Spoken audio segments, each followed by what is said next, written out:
Saat pagi hari ku datang lagi menghadap Tuhan dan rendah. Shalom jemaat Tuhan. Tuhan beserta kamu. Saya gembira apabila mereka berkata kepada saya, hai, marilah kita menyanyi kepada Tuhan. Allah itu roh. Kemuliaan kepada Allah, Bapa, Anak, dan Roh Kudus. Amin. Doa untuk kesucian bersama-sama. Ya Allah yang Maha Kuasa, semua hati manusia terbuka di hadapan Tuhan. Semua keinginannya diketahui oleh-Mu, dan daripada-Mu tiada rahasia yang tersembunyi. Sucikanlah niat hati kami dengan ilham Roh Kudus-Mu, supaya kami boleh mengasihi-Mu dengan sempurna dan memuliakan nama-Mu yang kudus dengan selayaknya, melalui Yesus Kristus Tuhan kami. Amin. Pujian Gloria. Kemuliaan kepada Allah di tempat yang maha tinggi dan damai sejahtera kepada umat-Nya di bumi.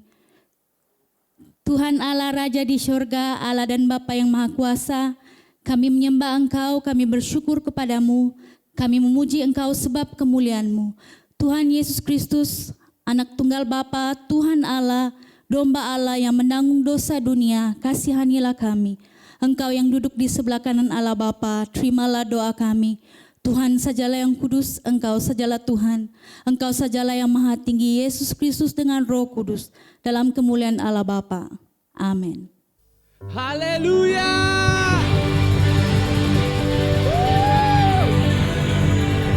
Mari kita memuji Tuhan saat hari ini. Yesus kekuatan kita. Haleluya.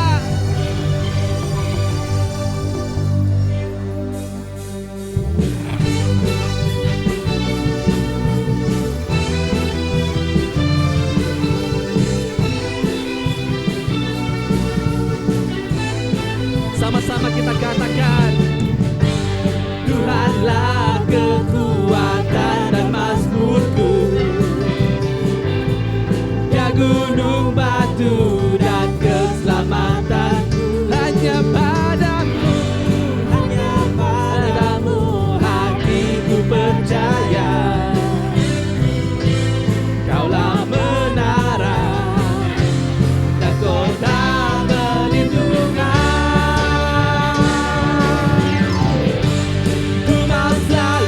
Bersyukur sebab cinta-Mu padaku takkan pernah berubah.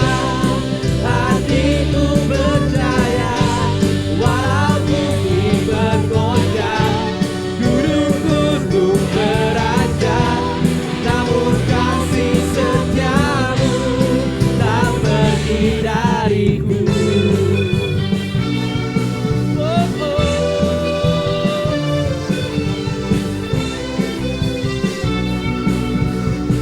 Sama-sama coba kita katakan,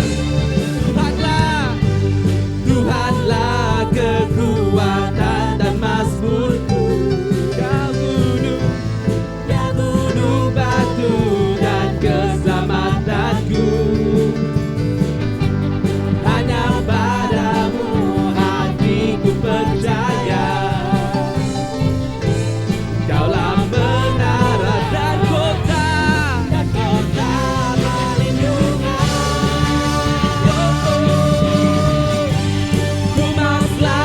bersyukur sebab cinta-Mu padaku takkan pernah berubah. Hatiku percaya walau bumi bergoncang,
bersyukur sebab cintamu padaku takkan pernah berubah.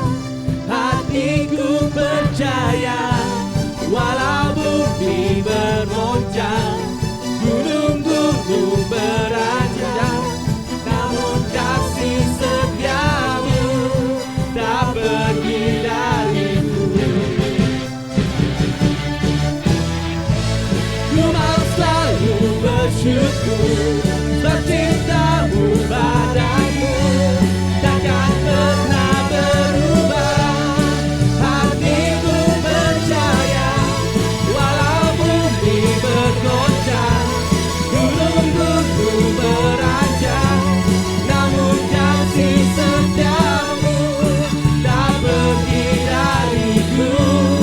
Kasih setiamu tak pergi dariku. Kasih setiamu tak pergi dariku.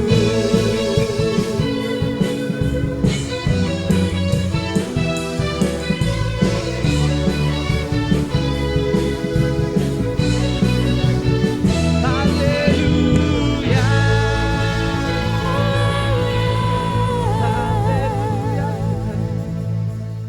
Haleluya.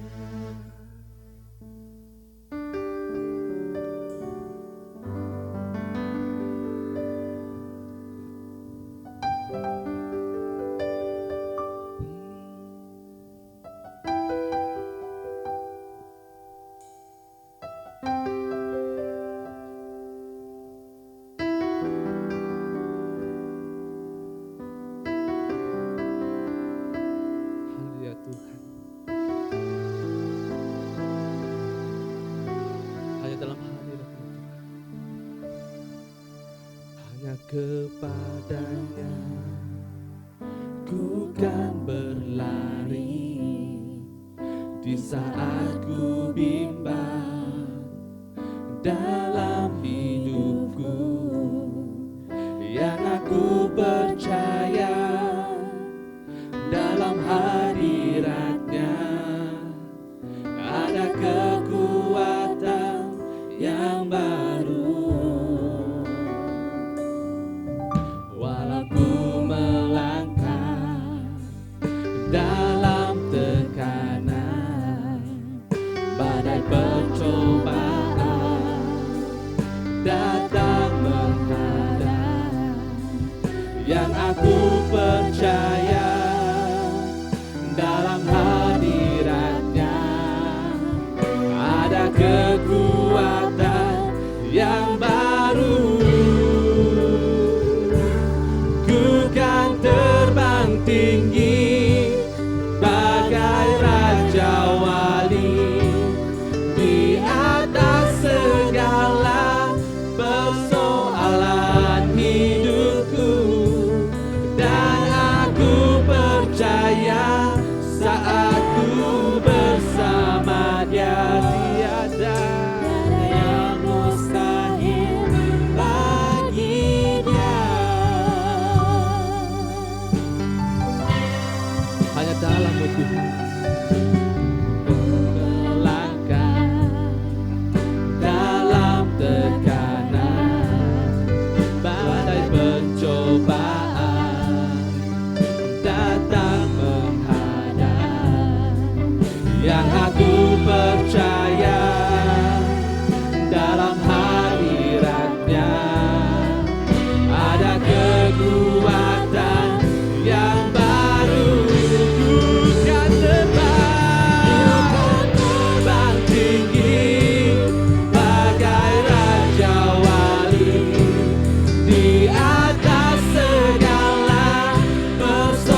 Doa hari ini bersama-sama.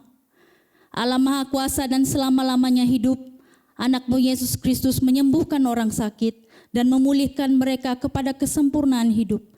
Pandanglah dengan belas kasihan atas siksaan dunia, dan dengan kuasa-Mu yang menyembuhkan, pulihkan manusia serta para kerajaan bangsa, melalui Yesus Kristus Tuhan dan Penyelamat kami, yang hidup dan memerintah dengan Engkau dan Roh Kudus, satu Allah sekarang dan selama-lamanya. Amin. Pembacaan pertama kita diambil daripada Amsal pasal 8 ayat 1 disambung dengan ayat 22 sehingga 31. Bukankah hikmat berseru-seru dan kepandaian memperdengarkan suaranya?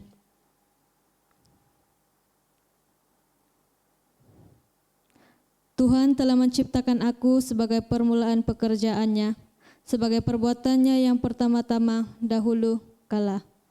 Sudah pada zaman purbakala aku dibentuk, pada mula pertama sebelum bumi ada. Sebelum air samudera raya ada, aku telah lahir. Sebelum ada sumber-sumber yang syarat dengan air. Sebelum gunung-gunung tertanam dan lebih dahulu daripada bukit-bukit, aku telah lahir. Sebelum ia membuat bumi dengan padang-padangnya, atau debu dataran yang pertama. Ketika ia mempersiapkan langit, aku di sana. Ketika ia menggaris kaki langit pada permukaan air samudera raya. Ketika ia menetapkan awan-awan di atas, dan mata air samudera raya meluap dengan deras. Ketika ia menentukan batas kepada laut, supaya air jangan melanggar titanya. Dan ketika ia menetapkan dasar-dasar bumi. Aku ada sertanya sebagai anak kesayangan. Setiap hari aku menjadi kesenangannya, dan senantiasa bermain-main di hadapannya. Aku bermain-main di atas muka buminya, dan anak-anak manusia menjadi kesenanganku. Inilah firman Tuhan. Injil Kudus dari Tuhan kita, Yesus Kristus menurut Yohanes pasal 1 ayat 1 hingga 14. Kemuliaan kepadamu Tuhan Yesus. Pada mulanya adalah firman, firman itu bersama-sama dengan Allah, dan firman itu adalah Allah. Ia pada mulanya bersama-sama dengan Allah. Segala sesuatu dijadikan oleh Dia, dan tanpa Dia tidak ada sesuatu pun yang telah jadi dari segala yang telah dijadikan. Dalam Dia ada hidup, dan hidup itu adalah terang manusia.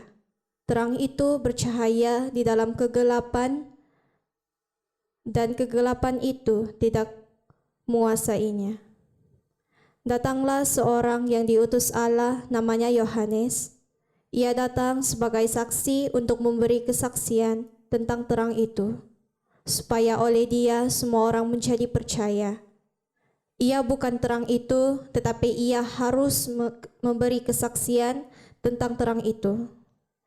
Terang yang sesungguhnya yang menerangi setiap orang sedang datang ke dalam dunia. Ia telah ada di dalam dunia dan dunia dijadikan olehnya, tetapi dunia tidak mengenalnya. Ia datang kepada milik kepunyaannya, tetapi orang-orang kepunyaannya itu tidak menerimanya. Tetapi semua orang yang menerimanya diberinya kuasa supaya menjadi anak-anak Allah, yaitu mereka yang percaya dalam namanya. Orang-orang yang diperanakan bukan dari darah atau dari daging, bukan pula secara jasmani oleh keinginan dan seorang laki-laki, melainkan dari Allah.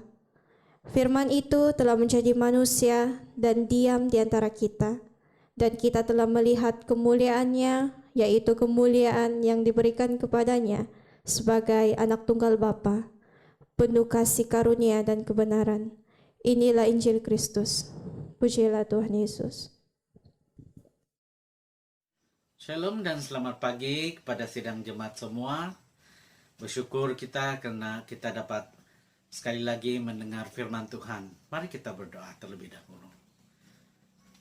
Allah Bapa Surgawi, terima kasih Tuhan untuk waktu ini, untuk kesempatan ini pada pagi hari ini. Sekali lagi kami dapat berkumpul di rumah masing-masing. Kami diberikan kesempatan untuk mendengar firman-Mu di dalam ibadah online ini. Tuhan, kami serahkan waktu ini ke dalam tangan-Mu. Kiranya firman-Mu ini menjadi kekuatan tubuh jasmani rohani kami untuk terus memuliakan nama-Mu. Sebelum ini Tuhan, Engkau berikan kami hikmat kebijaksanaan agar kami dapat mengerti, dan Engkau berbicara Bapa lewat firman-Mu, agar setiap kami mendengar dan setiap kami dapat mengikuti kehendak-Mu di dalam firman-Mu sebagai pengajaran kepada kami. Bapa, hamba-Mu ini, sembunyikan hamba-Mu di belakang salib-Mu, biar hanya kemuliaan-Mu Tuhan yang terus kelihatan. Terima kasih Tuhan, terpuji dan termulia nama-Mu. Hanya dalam nama Yesus Kristus kami bersyukur dan berdoa. Amin. Saudara, hari ini kita akan melihat satu tema, yaitu kekuatan dalam kelemahan. Nah, kekuatan adalah diperlukan dalam sesuatu perkara. Untuk melakukan suatu perkara yang besar, bahwa kita memerlukan sesuatu kekuatan. Namun, bagaimana kalau jasmani kita lemah? Adakah itu boleh menjanjikan sesuatu kejayaan di dalam kita melakukannya?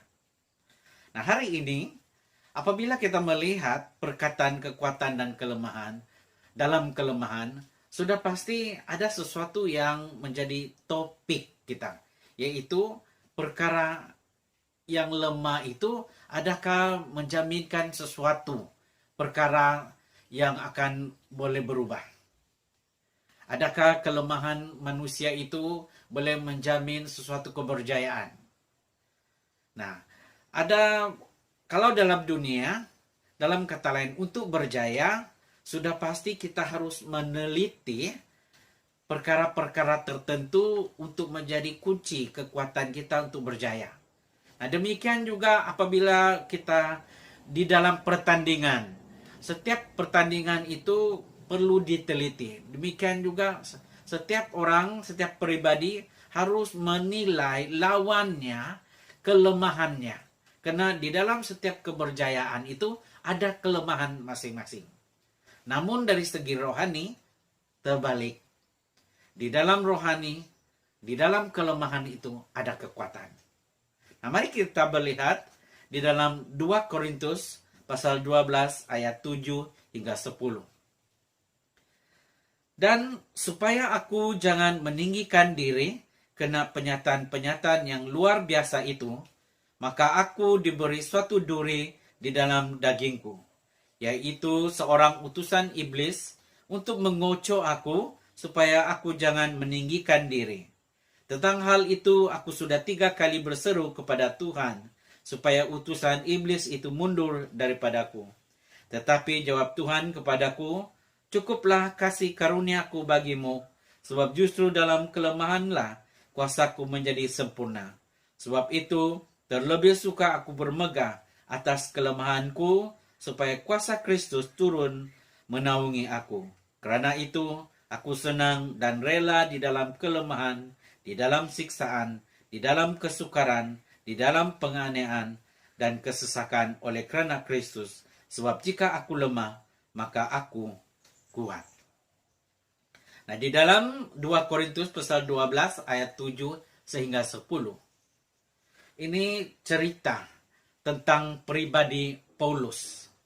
Nah, Paulus merupakan seorang pribadi yang dipakai oleh Tuhan dengan luar biasa.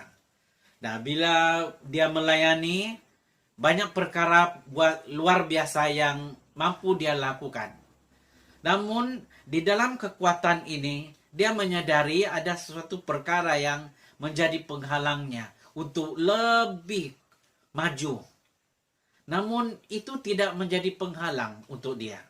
Nah, saya percaya baru-baru ini harapan kita adalah pada 3 hari bulan itu, 3 hari bulan Februari yang baru saja, semua orang menanti-nantikan perkabaran bahwa PKP akan ditamatkan. Tetapi apa yang berlaku adalah PKP diteruskan sehingga 18 hari bulan 2 ini. Jadi di dalam hal ini sudah pasti semua kita ini ada perancangan-perancangan yang sudah dirancang untuk dilakukan selepas ini. Namun rupanya terhalang. Nah, demikian juga bagaimana kita mau melakukan sesuatu perkara yang besar kalau ada kesukaran-kesukaran tertentu. Sebagai contoh, di dalam firman Tuhan ini memberitahu, dan kita sudah dengar pembacaan sebentar tadi, bahwa kata Paulus, di saat dia melayani ini, rupanya ada sesuatu yang datang kepada dia. Ada sesuatu yang menjadi penghalang untuk dia lebih maju. Sehingga kan dia berseru kepada Tuhan sebanyak 3 kali. Semuanya itu adalah keperluan yang dia mau. Nah, ini yang kita akan belajar. Ini yang akan kita lihat, bahwa di dalam kekuatan itu sebenarnya bermula dari kelemahan. Karena Tuhan melihat ada sesuatu di dalam. Poin yang pertama, duri dalam daging. Nah, di dalam poin yang pertama ini, apa yang kita mau belajar di sini adalah, ini bercerita tentang masalah, penderitaan, ataupun kesakitan, kelemahan tubuh badan. Nah, seperti apa yang saya sudah kaitkan sebentar tadi. Di dalam PKP ini, bukan sesuatu perkara yang sangat orang nanti-nantikan sesuatu yang baik. Tetapi apa yang berlaku adalah PKP menjadi penghalang untuk kita melakukan banyak perkara. Perancangan-perancangan terhalang. Dan dalam kata lain, sehingga ramai orang stres. Betul kan? Nah, banyak perancangan yang kita mau buat selepas PKP. Kalau PKP ini sudah ditamatkan. Orang menanti 3 bulan hari itu, bahwa kononnya selepas ini PKP sudah tamat. Tetapi disambung sehingga 18 Februari ini. Nah, Paulus sendiri tahu bahwa dirinya ada kelemahan. Ada kelemahan-kelemahan. Karena apa yang berlaku diizinkan oleh Tuhan untuk dia merendahkan diri, bergantung sepenuhnya kepada Tuhan. Nah, di dalam ayat 7 katanya, dan supaya aku jangan meninggikan diri kena penyataan-penyataan yang luar biasa itu, maka aku diberi suatu duri dari dalam dagingku, yaitu seorang utusan iblis untuk mengocok aku, supaya aku jangan meninggikan diri. Rupanya di dalam perbuatan-perbuatan yang luar biasa, penyataan-penyataan yang luar biasa yang dilakukan oleh Paulus di dalam pelayanannya, mungkin juga di dalam perjalanan-perjalanan lawatan Injilnya ke tempat-tempat, ke gereja-gereja daerah-daerah yang pernah dia jalani itu. Rupanya dia banyak melakukan mukjizat yang luar biasa. Tetapi dalam kekuatan itu, dia diberi peringatan bahwa dia harus merendahkan diri. Ayat 7 ini, dia sendiri katakan bahwa rupanya ada duri dalam daging. Duri di dalam dagingnya. Duri ini adalah satu perkara yang menghalang dia untuk meninggikan diri, berbangga. Jadi, apa yang berlaku kepada diri Paulus, sudah pasti ada sesuatu yang baik sebenarnya. Nah, dalam kata lain, pengakuannya adalah perkara yang berlaku dalam dirinya. Kesakitan tubuh badannya itu, penyakit yang dia alami selama pelayanannya itu, adalah bertujuan supaya dia tidak sombong. Nah, duri dalam daging di sini bermaksud kesakitan, kesukaran, penderitaan, penghinaan, kelemahan fisikal. Menyebut tentang fisikal, kelemahan fisikal. Apa yang kamu lihat? Apa yang kamu perhatikan dalam dirimu sendiri? Apa kelemahan fisikalmu? Kalau saya sendiri, kamu lihat sendiri, saya botak. Saya juling. Tetapi adakah itu menjadi penghalang saya untuk melayani? Adakah itu menjadi halangan untuk saya terus melayani? Tidak. Tetapi semuanya itu dengan kekuatan Tuhan. Saya bersyukur kepada Tuhan karena saya masih dipakai untuk melayani. Nah, di dalam duri dalam daging mencegah Paulus untuk meninggikan diri karena karunia atau pencapaian yang luar biasa yang dia miliki.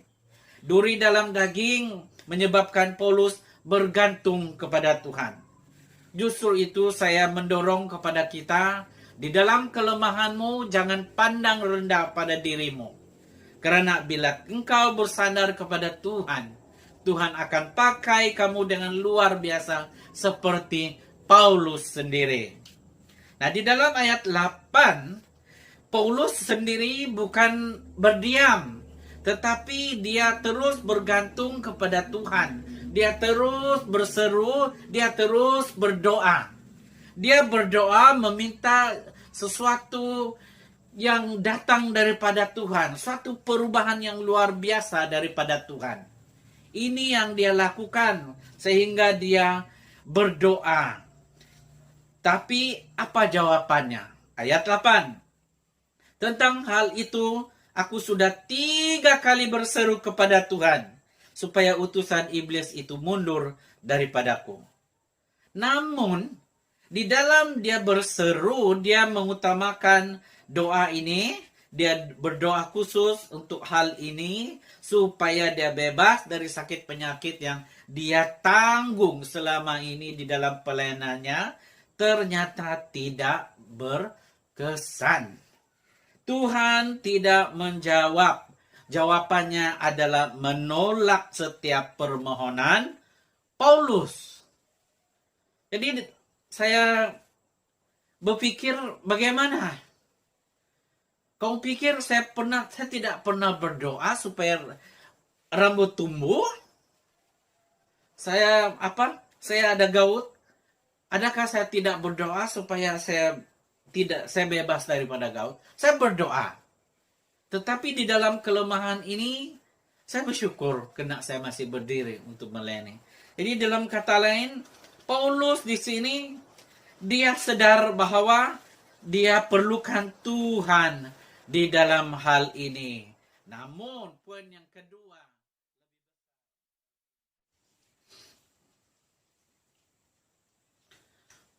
kedua, adalah kasih karunia. Nah, Paulus di dalam ayat 8 tadi mengatakan bahwa 3 kali dia berseru. Dia memohon, meminta kepada Tuhan supaya duri di dalam daging, supaya utusan iblis yang diantar kepada dia dibebaskan, dijauhi dari dia. Tetapi jawaban doa yang dia perlukan tidak datang, malah ditolak. Apa yang Yesus katakan? Apa yang Tuhan cakap kepadanya? Ayat 9. Tetapi jawab Tuhan kepadaku, cukuplah kasih karuniaku bagimu, sebab justru dalam kelemahanlah kuasaku menjadi sempurna. Sebab itu terlebih suka aku bermegah atas kelemahanku, supaya kuasa Kristus turun menaungi aku. Cukuplah kasih karuniaku bagimu. Ini jawaban Tuhan. Apa maksud kasih karunia itu? Kasih karunia itu bercerita tentang kehadiran Tuhan di dalam diri Paulus. Sewaktu Paulus kesakitan, kelemahan fisikal, Tuhan tidak tinggalkan dia. Sewaktu Paulus berada di dalam penjara, menderita di dalam penjara, Tuhan ada di sana. Jadi jemaat Tuhan, apa kelemahanmu? Adakah itu menjadi penghalang? Jangan jadikan itu alasan untuk tidak maju.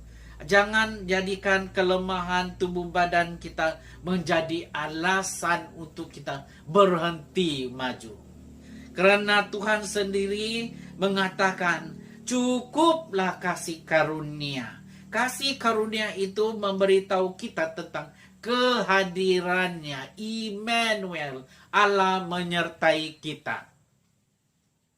Allah menyertai kita bukan hanya sekadar pemerhati, tetapi kehadirannya bererti. Kehadirannya membawa sesuatu perkara yang besar di dalam diri seseorang yang memerlukan Tuhan. Kehadirannya itu membangunkan manusia, siapapun yang memerlukan Tuhan.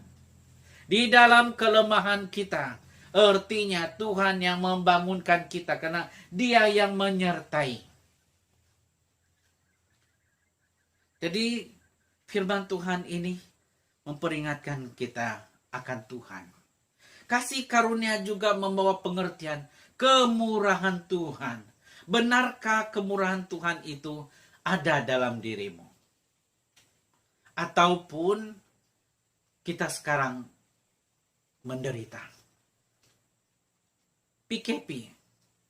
Benarkah PKP ini kita betul-betul terkesan? Sehingga tidak ada lagi kemurahan Tuhan yang kita nampak. Sehingga tidak ada lagi apapun pertolongan Tuhan di dalam diri kita.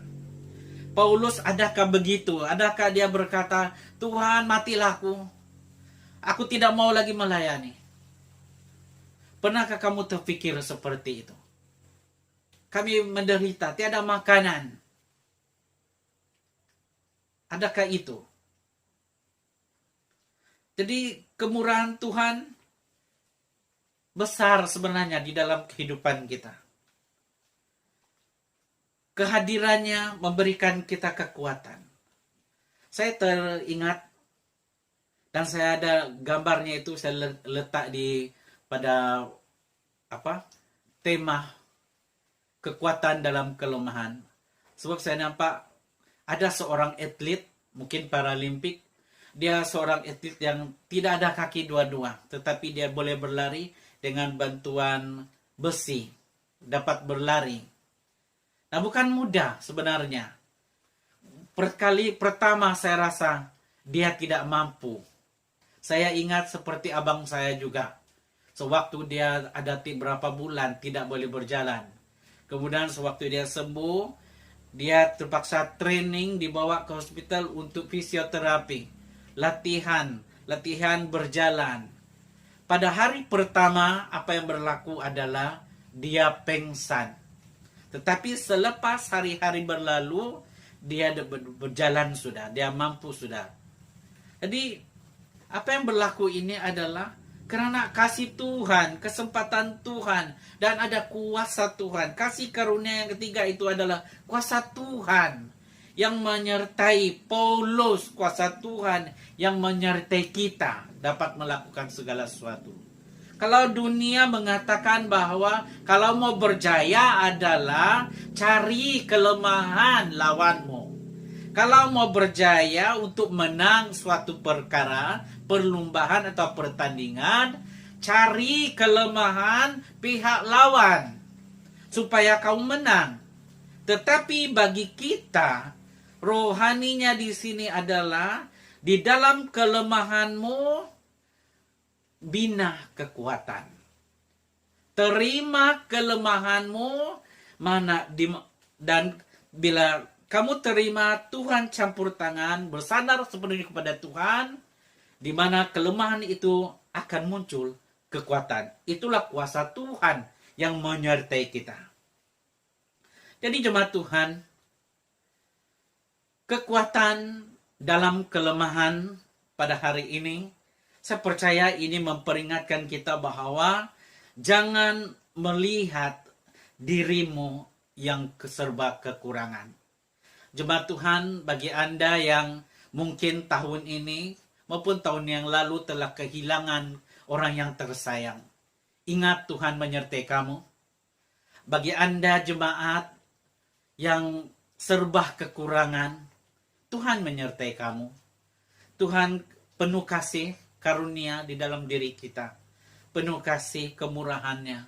Dan ingat, bagi Anda yang lemah tubuh, sakit, yang mungkin penuh kekurangan tubuh badan, ingat, Tuhan tetap bersama dengan kamu. Tuhan memberikan kekuatan.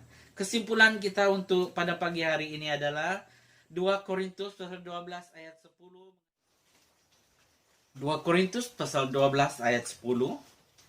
Kerana itu aku senang dan rela di dalam kelemahan, di dalam siksaan, di dalam kesukaran, di dalam penganiayaan dan kesesakan oleh kerana Kristus, sebab jika aku lemah, maka aku kuat. Paulus, dia sanggup dan rela menerima kelemahannya. Karena melalui kelemahan yang ada dalam dalam dirinya, tubuh badannya, dia sadar bahwa dia memerlukan Tuhan. Dan dia menerima kelemahan itu, lalu di dalam Kristus dia terus dikuatkan. Aku lemah, maka aku kuat. Semuanya itu di dalam Kristus. Jadi jemaat Tuhan, saya percaya di dalam kelemahanmu, di dalam kekuranganmu ada kekuatan. Karena Tuhan Kristus, Tuhan Yesus Kristus sendiri ada di dalam kita, diri kita. Jadi teruskan kuat di dalam Tuhan. Kekuatan dalam kelemahanmu karena Kristus bersertamu. Mari kita berdoa. Terima kasih Tuhan untuk kasih setia dan kebaikan-Mu. Kami bersyukur untuk firman-Mu. Biarlah firman yang kami dengar dan belajar ini Tuhan menjadi kekuatan jasmani rohani kami untuk terus memuliakan nama-Mu. Pakai kami sekuat tenaga Engkau dan kepercayaan-Mu kepada kami. Terima kasih Tuhan, terpuji dan termulia nama-Mu. Dalam nama Yesus Kristus kami bersyukur dan berdoa. Amin. Pengakuan iman Naisin bersama-sama. Saya percaya kepada Allah yang Esa, Bapa yang Maha Kuasa, pencipta langit dan bumi, yang dapat dilihat dan yang tidak dapat dilihat. Saya percaya kepada Tuhan Yesus Kristus, anak tunggal Allah yang kekal, diperanakan oleh Bapa. Allah daripada Allah, terang daripada terang, Allah benar daripada Allah benar. Dia diperanakan bukan dijadikan, sebab dia satu dengan Bapa. Maka segala sesuatu dijadikan olehnya. Dan untuk kita manusia dan untuk keselamatan kita, dia turun dari surga dan oleh kuasa Roh Kudus dia dilahirkan oleh anak darah Maria dan menjadi manusia. Karena kita dia disalibkan semasa pemerintahan Pontius Pilatus. Dia menderita, disiksa sampai mati lalu dikuburkan. Pada hari yang ketiga dia bangkit pula menurut yang dibuatkan dalam Alkitab. Lalu dia naik ke surga. Dia duduk di sebelah kanan Bapa. Dia akan datang kembali dalam kemuliaan untuk menghakimi baik orang yang masih hidup maupun orang yang sudah mati, dan kerajaannya tidak akan berkesudahan. Saya percaya kepada Roh Kudus, yaitu Tuhan dan pemberi hidup, yang datang daripada Bapa dan Anak, serta dengan Bapa dan Anak dia disembah dan dipermuliakan. Dia telah berfirman melalui nabi-nabi. Saya percaya kepada gereja sedunia yang kudus, dan daripada rasul-rasul itu saya mengaku satu baptisan akan mendatangkan pengampunan dosa. Saya menantikan kebangkitan orang mati dan kehidupan dalam dunia akan datang. Amin. Shalom dan selamat bertemu kepada semua jemaat Tuhan yang saya kasihi di dalam nama Tuhan Yesus Kristus. Apa kabar semua? Doa dan harapan saya semoga semua jemaat berada dalam keadaan yang sehat dalam pimpinan Tuhan. Doa saya juga semoga semua yang mengikuti ibadah atas talian pada minggu ini diberkati, dikuatkan lewat ibadah dan firman Tuhan yang telah kita dengar sebentar tadi. Ada beberapa pengumuman yang saya ingin sampaikan. Yang pertama, kita semua sudah tahu bahwa PKP di Malaysia dan di seluruh Sabah ini dilanjutkan. Maka Masyarakat PCC juga kita akan tunda ke satu tarikh yang akan kita tentukan kelak. Berdoa supaya apabila PKP ini telah ditamatkan, kita boleh bertemu semua ahli PCC dalam masyarakat yang akan datang. Sehubungan dengan itu saudara, perlengkapan sale juga yang telah kita rancang untuk diadakan pada bulan Januari yang lalu pun terpaksa kita tunda ke satu tarikh yang akan datang. Kita menunggu hingga segalanya berada dalam keadaan yang selamat untuk kita bertemu bersama-sama. Yang seterusnya saudara ialah persekutuan doa di atas talian kita teruskan pada setiap hari Isnin pukul 7:30 malam. Saya mendorong semua PCC, pemimpin sel, pembantu sel, worship team, mari download aplikasi Zoom di telepon Anda dan mari kita bergabung di dalam doa ini. Saya sekali lagi mendorong semua jemaat bergabung bersama-sama kami dalam doa melalui aplikasi Zoom di atas talian.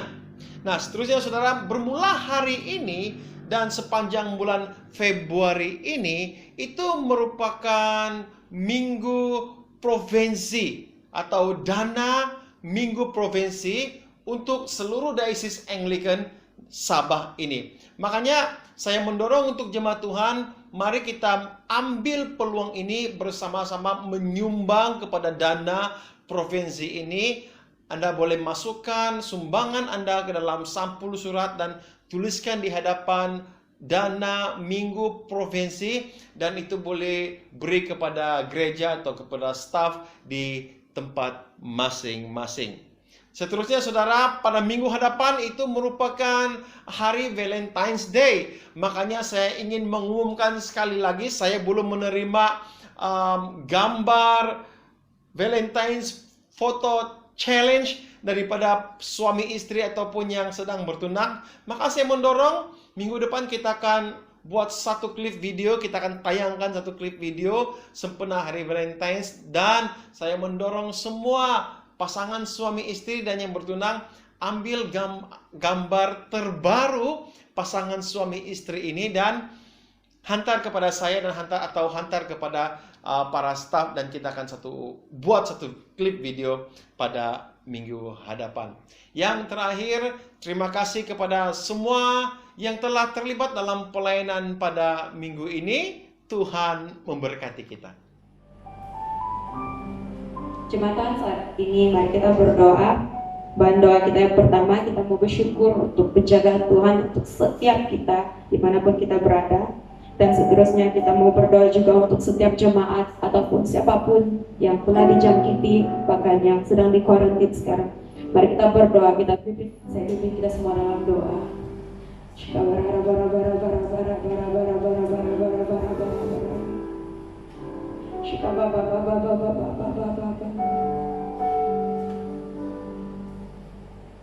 Yesus, kami bersyukur, Bapa, kami bersyukur. Terima kasih Tuhan Yesus, terima kasih Bapa, terima kasih Yesus, terima kasih Yesus, terima kasih Bapa, terima kasih Roh Kudus. Tuhan Yesus, saat ini kami datang, kami merendahkan diri kami merendahkan hati kami mohon pengampunan Tuhan untuk setiap pelanggaran kami, baik itu sengaja maupun tidak sengaja Tuhan, atau kami rasa dia oke untuk kami buat. Kami mohon pengampunan Tuhan. Bapak, saat ini kami mau membersihkan hati kami mohon Tuhan Engkau sucikan dan kuduskan hati kami, layakkan kami Tuhan untuk datang ke hadapan-Mu, membawa bahan-bahan doa kami Bapa. Ampuni kami Tuhan, ampuni keluarga kami Tuhan, ampuni kawan-kawan kami Bapa, ampuni kami Tuhan Yesus. Bapak, saat ini kami juga mengucap syukur untuk penjagaan Tuhan sepanjang minggu ini Bapak. Kami bersyukur untuk berkat-Mu, kami bersyukur untuk pelindungan-Mu, kami bersyukur untuk kasih-Mu Bapak yang tidak pernah henti-henti untuk setiap kami. Tuhan, kami bersyukur untuk waktu-waktu pandemik ini di mana kami sangat-sangat tertekan, bahkan kami sangat-sangat depression, bahkan Tuhan kami sangat ditekan oleh setiap pekerjaan kami, bahkan Tuhan di sekeliling kami waktu-waktu pandemik ini Bapak. Kami bersyukur Tuhan setiasa ada, dan kami bersyukur untuk penghiburan-Mu Bapak. Terima kasih Yesus, terima kasih Bapak. Kami bersyukur untuk penjagaan-Mu, kami bersyukur untuk penjagaan-Mu saat kami keluar rumah dan kami pulang rumah Bapak. Engkau melindungi kami. Terima kasih Bapak, terima kasih Roh Kudus. Bapak, saat ini kami mau berdoa khusus untuk setiap mereka yang telah dijangkiti COVID-19 Bapak, yang sekarang tengah dirawat ataupun tengah dikuarantinkan dimanapun mereka berada Tuhan Yesus. Kami menyerahkan mereka ke hadapan-Mu Tuhan, kami menyerahkan mereka ke tangan-Mu Bapak. Kami berdoa Tuhan, biarlah Tuhan Engkau sendiri yang menyembuhkan mereka, Engkau sendiri yang memberkati mereka Bapak, untuk keluarga mereka. Kami mohon Engkau menguatkan mereka Tuhan, dan bagi mereka juga Bapak yang saat ini Tuhan yang sedang tertekan, yang sedang menyalahkan diri mereka Tuhan, kami mohon Engkau sendiri yang menguatkan mereka Tuhan. Engkau sendiri yang build up balik orang punya confidence untuk berhadapan dengan orang di luar. Bapak, kami berdoa untuk society, kami berdoa untuk setiap orang yang berada di sekeliling kami, bahkan Tuhan berada di sekeliling mereka yang sekarang ini tengah menyalahkan mereka Tuhan, yang sekarang ini tengah blame mereka Tuhan, dan sekarang ini tengah bercakap-cakap tentang mereka Bapak. Kami berdoa saat ini Tuhan, Engkau ampuni mereka Tuhan, Engkau ampuni mereka Bapak, Engkau ampuni mereka Tuhan. Kami berdoa Tuhan, kami berdoa Bapak saat ini Tuhan, karena waktu-waktu pandemik begini Tuhan, Setiap hati berbalik kepada Tuhan. Setiap hati berbalik kepada Tuhan. Setiap hati akan dipenuhkan dengan kasih daripada Tuhan. Dan bukan saling menyalahkan antara satu sama lain, Bapa. Tuhan, kami tidak lupa juga untuk setiap mereka yang tengah di kuarantin saat ini, Tuhan. Engkau sendiri yang mencampur tangan. Engkau sendiri yang tahu bagaimana tekanannya mereka untuk menunggu result mereka, Tuhan. Engkau sendiri yang memberikan mereka penghiburan dimanapun mereka berada. Dan kami percaya, Tuhan, all is well. Dan Tuhan sendiri campur tangan. Apapun keputusannya itu sudah Tuhan mau lakukan. Dan kami percaya setiap apa yang Tuhan rencanakan itu sentiasa menguatkan kami dan bukan menjatuhkan kami. Terima kasih Bapa, terima kasih Roh Kudus, terima kasih Yesus. Bapa, kami berdoa juga saat ini khusus untuk setiap adik-adik kami yang bersekolah lewat daripada pembelajaran online ini, Bapa. Kami tahu bukan mereka saja yang sedang tertekan, malah ada ibu bapak juga yang sangat-sangat rasa terbeban, bahkan tertekan. Tuhan, kami bersyukur sebab Tuhan bagi hikmat, sebab Tuhan bagi kebijaksanaan untuk ada pembelajaran online ini. Kami bersyukur Bapa. Saat ini kami mau berubah, kami mau ubah perspektif kami kepada pemikiran yang lain. Kami mau lebih maju ke hadapan dan kami mau menyerahkan setiap apapun yang kami dapat, Tuhan. Setiap adik-adik yang belajar dimanapun mereka, Bapa, kami percaya hikmat, kebijaksanaan Tuhan akan menyertai mereka, Bapa, sehingga kan setiap keputusan mereka akan diperoleh cemerlang dalam nama Yesus. Dan kami percaya semua itu hanya untuk kemuliaan-Mu. Terima kasih Bapa, terima kasih Tuhan. Kami berdoa juga untuk setiap guru-guru yang saat ini, Tuhan, tengah mau cari ide bagaimana untuk belajar, bagaimana untuk menyampaikan pembelajaran mereka dengan sangat efektif. Tuhan, Engkau sendiri yang memberikan mereka ide, bahkan Engkau sendiri yang memberikan mereka creativity, Tuhan. Engkau sendiri yang campur tangan dalam apapun perancangan mereka, Bapa, supaya apapun yang mereka lakukan, Tuhan, apapun yang mereka mau ajar itu akan sampai kepada setiap anak-anak yang mereka mau ajar. Terima kasih Bapa, terima kasih Yesus, terima kasih Roh Kudus. Kami berdoa juga untuk paroki ini, Tuhan. Kami mau serahkan setiap kami ke dalam tangan-Mu. Ini kami, Tuhan, kami haus, bahkan kami rindu. Ini kami, Bapa. Kau sendiri yang melihat isi hati kami, bahkan Kau sendiri yang mengetahui apapun yang ada dalam hati kami, Tuhan. Ini kami, mungkin kami sudah mulai lelah, Tuhan.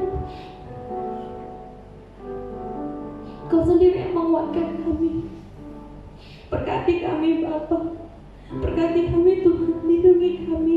Kami bersyukur, kami berdoa untuk setiap wadah-wadah kami, Tuhan. Kau sendiri yang menguatkan mereka dimanapun mereka berada, Bapa. Kau memberikan mereka roh kepimpinan supaya mereka boleh melayani setiap anak-anak, setiap domba-domba, Tuhan, yang ada dalam jagaan mereka. Kami berdoa untuk Reverend Winston. Kami serahkan dia ke dalam tangan Tuhan. Apapun perancangannya untuk tahun ini, apapun aktiviti-aktiviti yang dia mau lakukan, Tuhan, kami berdoa karena Tuhan Kau yang berikan dia ide, bahkan kebijaksanaan dan hikmat, Tuhan. Dan kami percaya itu hanya untuk kemuliaan Tuhan. Terima kasih Bapa, terima kasih Yesus untuk waktu ini. Terima kasih Tuhan Yesus, terima kasih untuk kebaikan-Mu. Kami serahkan sepanjang minggu hadapan ini ke dalam tangan-Mu. Kami percaya Engkau sendiri yang campur tangan, dan kami percaya Tuhan akan melindungi kami saat kami keluar dan masuk ke dalam rumah kami. Dimanapun kami pergi, Tuhan akan melindungi kami. Terima kasih Bapa.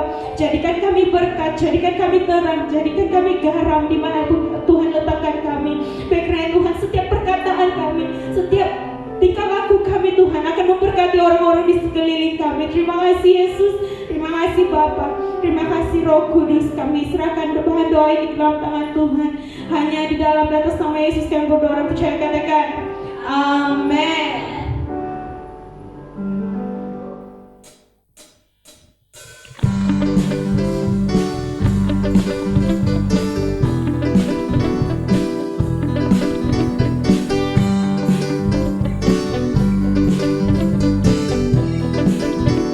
Sama-sama kita katakan, jangan lelah.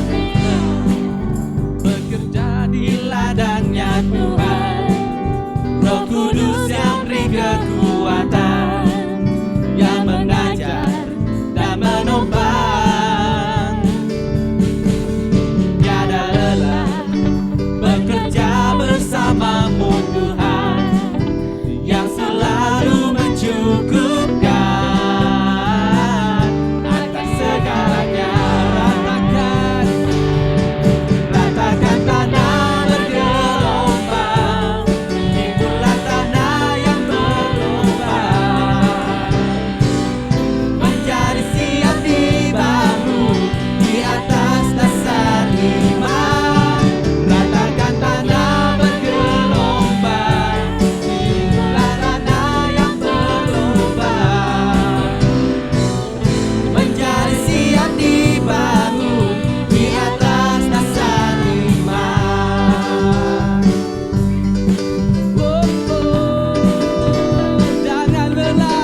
Roh Kudus